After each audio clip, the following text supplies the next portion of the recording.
Children, welcome to our channel Grammar Enhance. இந்த வீடியோவில் 10ஆம் வகுப்பு அறிவியல் பாடம் 11 கார்பனும் அதன் சேர்மங்களும் பாடத்திற்குரிய புக் பேக் கொஸ்டின்ஸில் விரிவான விடையளிக்க கீழே வர 4 மற்றும் 5வது கேள்விக்குரிய பதில்களை பார்க்க போகிறோம். 1, 2 மற்றும் 3வது விரிவான விடைகளுக்குரிய பதில்களை நம்மளோட கிராமர் என்ஹான்ஸ் சேனலில் ஆல்ரெடி வீடியோ போஸ்ட் பண்ணிகிட்ருக்கோம்.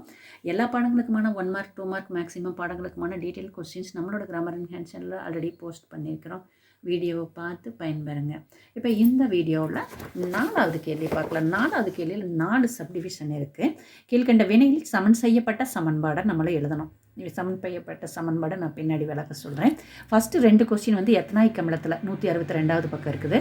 அடுத்த 2 கொஸ்டின் வந்து 161ல் இருக்குது. அதாவது அது வந்து எத்தனாலுக்கு கேட்டிருக்காங்க. எத்தனால் கேட்டிருக்கா. First question, sodium hydroxide ethanoic அமிலத்துடன் ஏற்படுத்தும் நடுநிலையாக்கல் வினை. எத்தனாயிக் அமிலம் NaHCO3 சோடியம் பை கார்பனேட்டுடன் வினைபுரிந்து CO2 வெளியிடும் வினை. அப்போ இது ரெண்டும் நம்ம ஃபர்ஸ்ட் பார்க்கலாம்.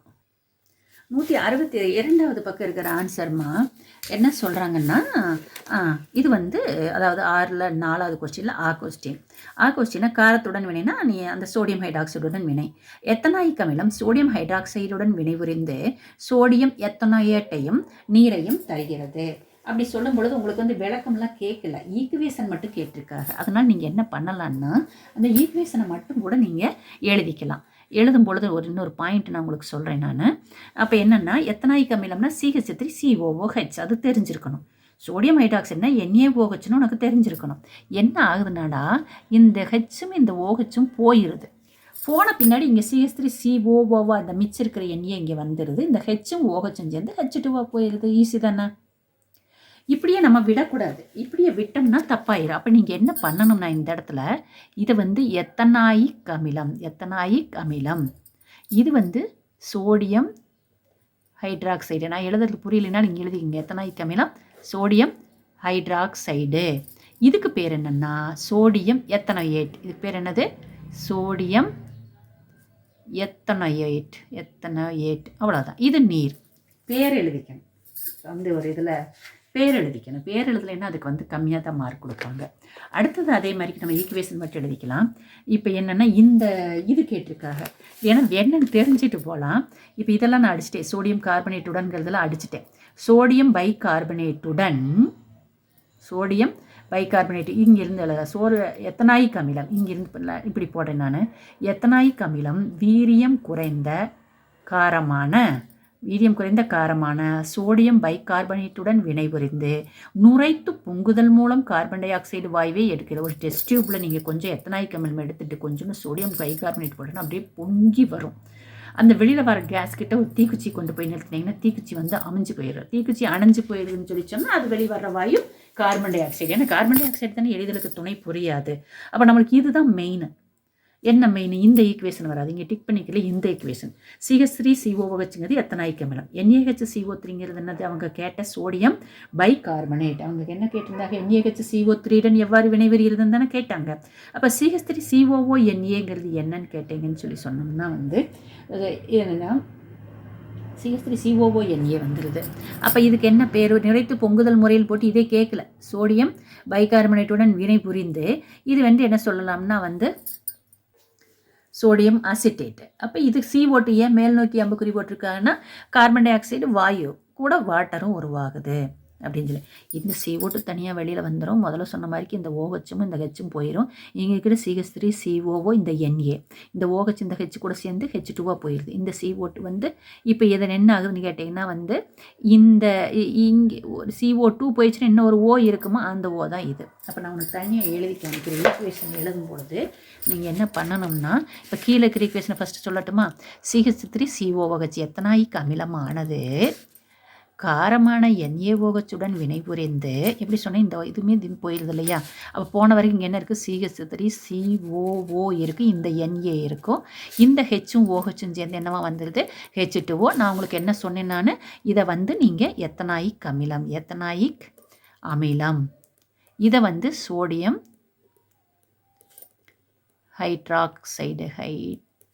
ஹைட்ராக்சைடு ஸ்பெல்லிங் வந்து உங்கள் புக்லேயே இருக்குது, நீங்கள் பார்த்துக்கோங்க. அடுத்து வந்து சோடியம் எத்தனையேட்டு. இதுக்கு பேர் என்னவாமா? சோடியம் எத்தனோ எத்தனோயேட். இது வந்து நீர். இது ஒரு ஈக்குவேஷன். அடுத்தது இதே CH3COOH ஆனது சோடியம் பைகார்பனேட்னா NaHCO3 வினைபுரியும் பொழுது இங்கே கிடைச்ச அதே CH3 இந்த CH3COO இந்த Na கிடச்சிருது. CH3COO இந்த ஒரு ஓவர் CH3COO Na கிடச்சிருது. இந்த HOHும் சேர்ந்து ஒரு வாட்டராக மாறிடுது. இந்த CO2வில் வந்து ஒரு ஓ இது கொடுத்ததுனால மீதி என்ன இருக்குது, ஒரு CO2. அதை மேல் நோக்கி அம்புக்குறி போட்டுடுறோம். அப்போ விளக்கம் என்னது, விளக்கம் அவங்க கேட்கல, அவங்கள வந்து ஈக்குவேஷன் தான் வந்து எழுத சொல்கிறாங்க. அப்போ இதுலேயுமே நீங்கள் என்ன எழுதிக்கலாம், எத்தனாயிக் அமிலம், சோடியம் பைகார்பனேட்டு, சோடியம் எத்தனையேட்டு, இது கார்பன் டை ஆக்சைடு. அப்போ இது ஏன் சமன் செய்யப்பட்ட சமன்பாடுன்னு சொல்கிறாங்கன்னாமா, என்ன காரணம்னா சமன் செய்யப்பட்ட சமன்பாடுனா என்னன்னு தெரிஞ்சுக்கோங்க. இந்த அம்புக்குறிக்கு லெஃப்ட் சைடு வினைபடு பொருள்கள், ரைட் சைடு வினை விளை பொருள்கள்னு நம்மளுக்கு தெரியும்.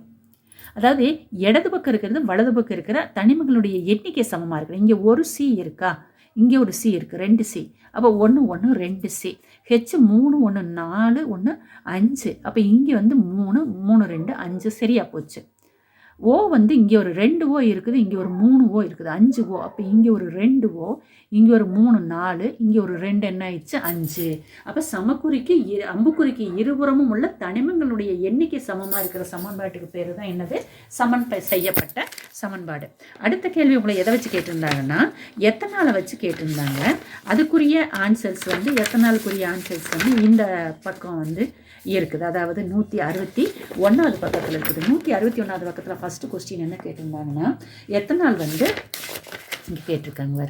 அதாவது எத்தனால் வந்து அமில பொட்டாசியம் டைகுரோமேட்டுடன் எவ்வாறு வினைபுரியும், பொட்டாசியம் டைகுரோமேட்டுடன் எவ்வாறு வினைபுரியும், அடுத்து எரிதல் வினைன்னு கேட்குறாங்க. பொதுவாகவே பொட்டாசியம் டைகுரோமேட் அப்படிங்கிறது வந்து ஆக்சிஜன் ஏற்றம். ஆக்சிஜன் ஏற்றம்னா நம்ம என்ன படிச்சிருக்கோம் முன்னாடி, ஆக்சிஜன் சேருதல் அல்லது ஹைட்ரஜன் நீக்கப்படுதல் அப்படிங்கிறது தான் வந்து ஆக்சிஜன் ஏற்றம். நீங்கள் முன்னாடி பாடத்திலே படிச்சிருப்பீங்க.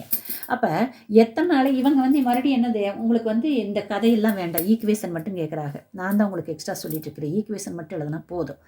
எத்தனாய்க்கு இருந்து காரம் கலந்த பொட்டாசியம் டைகார்பனேட்டுடன் வினைபுரிந்து K2Cr2O7, பொட்டாசியம் டைகுரோமேட்டுக்கு பேர் என்னது, K2Cr2O7 கொண்டு ஆக்சிஜனேற்றம் செய்யும்போது எத்தனாயிக் அமிலம் கிடைக்கிறது. அப்போ நீங்கள் இந்த ஈக்குவேஷன் மட்டும் எழுதிக்கிங்க. என்ன பண்ணிக்கணும், எத்தனால், இந்த பக்கம் என்னது எத்தனாயிக் அமிலம். சரியா, எத்தனாயிக் அமிலம் கிடைக்கிறது. சைடாக வந்து ஒரு வாட்டர் மாலிகுல் வந்து கிடைக்குது. அப்போ இந்த பேர் எழுதணும் கட்டாயம். அடுத்து எத்தனால் எரியும் போது என்ன ஆகுன்னா, எத்தனால் எளிதில் சீக்கிரம் எரிஞ்சிடும். அப்போ இதுக்கு ஈக்குவேஷன் மட்டும் எழுதுங்க. எத்தனால்னா C2H5OHன்னு உங்களுக்கு தெரிஞ்சிருக்கணும். C2H5OHன்னு தெரிஞ்சுட்டாங்க. இங்கே பார்த்தீங்கன்னா CH3CH2OH. இப்போ இது பாரு, சியும் C2, இங்கே ஒரு 3 2 5. அப்போ C2H5OH இதைத்தான் இங்கே எழுதியிருக்கிறாங்க. சரியா, அப்போ இது கூட வினைபுரியும் போது நீங்கள் அந்த ஈக்குவேஷனும் எழுதலாம். CH3CH2OHன்னு கூட எழுதலாம். ப்ளஸ் ஓட்டுனா ஏன் ஓட்டு போட்டாங்க, எரியணும்னா ஆக்சிஜன் வேணுமில்ல. அப்போ ஆக்சிஜன் எரியும் பொழுது கார்பன் டை ஆக்சைடும் நீரும் உருவாகிறது. அப்போ எத்தனை நாள் இங்கே கார்பன் டை ஆக்சைடு வேணும்னு நீர்னு கூட போட்டுக்குங்க. அவ்வளோதான். இந்த ஈக்குவேஷன்களை மட்டும் 4க்கு எழுதுனீங்கன்னாவே இதுக்குரிய ஆன்சர் சரியாக இருக்கும். உங்களுடைய லாஸ்ட் கொஸ்டின், சோப்பின் தூய்மையாக்கல் முறையை விளக்குங்க. நம்ம சோப்பு போட்டு துணி எல்லாம் துவைக்கிறோம் இல்லையா, அது எப்படி தூய்மையாக்குது, அதுக்கு பின்னாடி இருக்கிற வேதியியல் என்ன அப்படிங்கிறது தான் வந்து இதுக்குரிய பதிலாக இருக்குது. இதுக்குரிய ஆன்சர் வந்து உங்களுடைய புக்கில் 164வது பக்கம் இருக்குது. ஒரு சோப்பு மூலக்கூறு வேறுபட்ட இரு பகுதிகளை பெற்றுள்ளன. இப்பகுதிகள் நீருடன் வேறுபட்ட முறையில் வினைபுரிகிறது. ஒரு முனை சிறிய தலை போன்ற கார்பாக்சிலேட் தொகுதி கொண்ட முனைவுள்ள பகுதியாகும். மறுமுனை பெரிய வால் போன்ற நீளமான ஹைட்ரோ கார்பன் சங்கு. இதெல்லாம் மனப்படம் தாண்டா பண்ணணும். அதாவது வால் போன்ற பகுதின்னு சொல்லும் போது சோப்பில் வந்து 2 பகுதி இருக்குது. ஒன்று வந்து முனைவுள்ள பகுதி, இன்னொன்று வந்து முனைவற்ற பகுதி. அப்போ இவ்வளோ பேராவை சிம்பிளாக பாயிண்ட் அப்படின்னா சோப்பில் 2 பகுதிகள் உள்ளன. ஒரு பகுதி வந்து சிறிய தலை போன்ற கார்பாக்சிலேட் தகுதியை கொண்டது. மற்றொரு பகுதி என்னது, ஒரு பகுதி வந்து என்னது, ஒரு பகுதி வந்து சிறிய தலை போன்ற கார்பாக்சிலேட் பகுதியை கொண்டது. அது முனைவுறு பகுதி என்று அழைக்கப்படுகிறது. இன்னொரு பகுதி பெரிய வால் போன்ற நீளமான ஹைட்ரோ கார்பன் சங்கிலியை கொண்டது.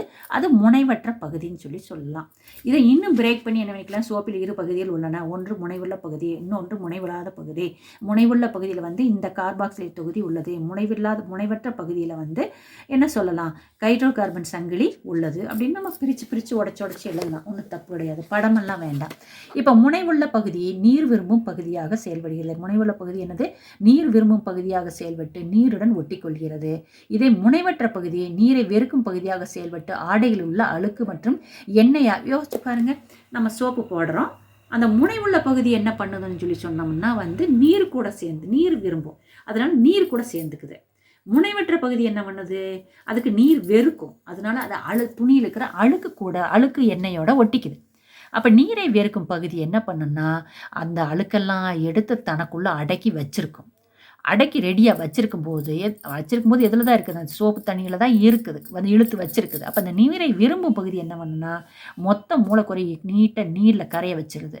கரைய வச்சு சோப்பு அல்லது டிட்டர்ஜென்ட்டை நீரில் கரைக்கும் போது என்ன ஆகுன்னா சோப்பு மூலக்கூறுகள் ஒன்றாக இணைந்து கொத்துகளாக மீசெல்ஸ் உருவாகிறது. இந்த கொத்துகளில் ஹைட்ரோ கார்பன் சங்கிலி பகுதியானது அழுக்கு மற்றும் எண்ணெய் பகுதியோடு ஒட்டிக்கொள்கிறது. அந்த ஹைட்ரோ கார்பன் பகுதி அழுக்கு எண்ணெய் பகுதி. ஏன் ஹைட்ரோ கார்பன் பகுதி ஏன் அழுக்கு எண்ணெய் கூட ஒட்டிக்கிறது?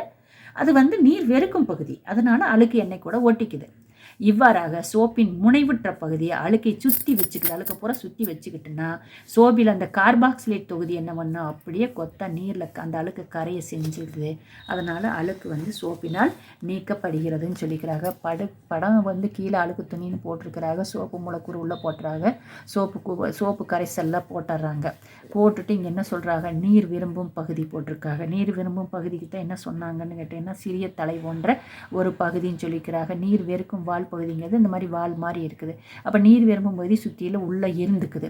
இந்த நீர் வெறுக்கும் பகுதியை உள்ளே போய் இந்த துணியில் இருக்கிற அழுக்கெல்லாம் அழுக்கு மாலிக்குள்ளெல்லாம் எடுத்து ரெடியாக வச்சிருக்கும் போது இந்த நீர் விரும்பும் பகுதி உள்ளே போய் அந்த அழுக்கெல்லாம் வெளியில் எடுத்து வந்துடுது. அப்போ இதை நான் பாயிண்ட்டாக எழுதணுங்க அப்படின்னா ஆல்ரெடி சொன்ன மாதிரி சோப்பில் முக்கிய 2 பகுதிகள் உள்ளன. ஒன்று நீர் விரும்பும் பகுதி, மற்றொன்று நீர் வெறுக்கும் பகுதி. நீர் விரும்பும் பகுதியானது ஒரு சிறிய தலை போன்ற கார்பாக்சிலேட் தொகுதியை கொண்டுள்ளது. நீர் வெறுக்கும் பகுதியானது ஹைட்ரோ கார்பன் சங்கிலியை கொண்டுள்ளது. ரைட்டா? அப்போ நீர் விரும்பும் பகுதி முனைவுள்ள பகுதி, நீர் வெறுக்கும் பகுதி முனைவற்ற பகுதி அப்படின்னு எழுதிட்டு இனி போட்டலாம். நம்ம சோப்பை துகள்களை நீரில் கரைக்கும் பொழுது அந்த நீர் விரும்பும் பகுதியானது நீருடன் சேர்ந்து கொள்கிறது, நீர் வெறுக்கும் பகுதியானது அழுக்குடன் சேர்ந்து கொண்டு அழுக்கு மூலக்கூறுகளை பிரித்து எடுக்கிறது. அப்போ நீர் விரும்பும் பகுதி அது கொத்தா வெளியில் எடுத்துகிட்டு வந்துடுது. அவ்வளோதான். அந்த மாதிரி போட்டீங்கன்னா இதுக்குரிய ஆன்சர் சரியாக வந்தது. Thank you children.